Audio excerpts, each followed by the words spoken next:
Hello guys, welcome to our channel. This is Anuradha. So ఇవాల్టి మన medical term ఏంటి అంటే డిస్మెనోరియా. డిస్మెనోరియా అంటే చూద్దాం. మెయిన్గా ఈ అడోల్సెన్స్ పిల్లలైతే ఉంటారు కదా, సో మెయిన్గా ఉమెన్ అన్నమాట. సో ఈ మెన్స్ట్రల్ సైకిల్ డైలీ మంత్లీ వాళ్ళు వెళ్తూ గో త్రూ అవుతుంటారు కదా. సో వీటిల్లో అతి కామన్ సిమ్టమ్, సో ఒక అమ్మాయి ఈ మెన్స్ట్రల్ సైకిల్ అచీవ్ అయినప్పుడు ఈ డిస్మెనోరియా అనేది మెయిన్ సిమ్టమ్ అన్నమాట. సో డిస్మెనోరియా అంటే ఏంటి అనేది అయితే చూసేద్దాం. సో డిస్మెనోరియాని మనం ఆల్రెడీ మెన్స్ట్రల్ క్రాంప్స్ అయితే అంటారనమాట. సో ఎందుకు ఇలాంటి పెయిన్ వస్తూ ఉంటుంది అనేది అయితే చూద్దాము. యాహ్!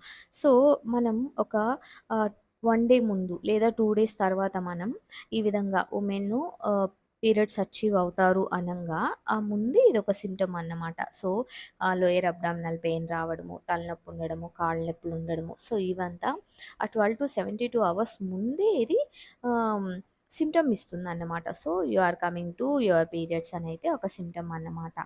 యాహ్!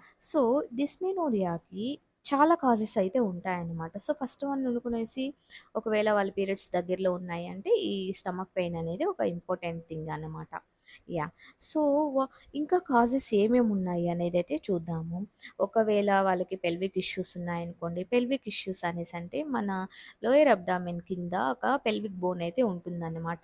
అది మనిషి కూర్చోడానికి, లేవడానికి, నడవడానికి అదైతే సపోర్ట్ చేస్తుందన్నమాట.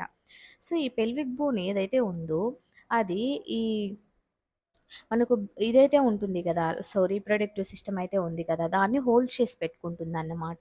సో ఈ హోల్డ్ చేసి పెట్టుకోవడము and one more thing, pelvic inflammatory డిసీజెసే అయితే అంటారనమాట. సో ఆ పెల్విక్ ఏరియాలో ఏమన్నా డిసీజెస్ ఉన్నా, యూటెరైన్ ట్యూమర్స్ ఉన్నా, యూటెరైన్ ట్యూమర్స్ అంటే ఈ యూటెరస్ అయితే ఉంటుంది గదా, వాటిలో ఏమన్నా చిన్న చిన్న గడ్డలున్నా కూడా.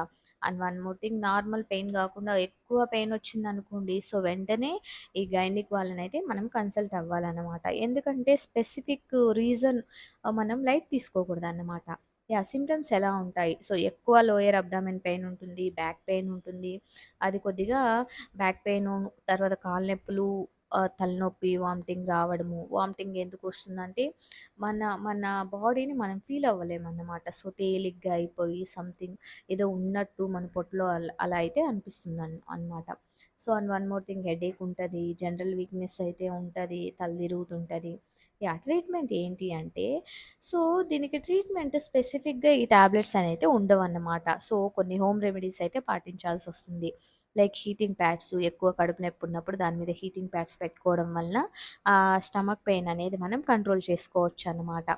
యాహ్! సో ఇలాంటి మరిన్ని వీడియోల కోసం మన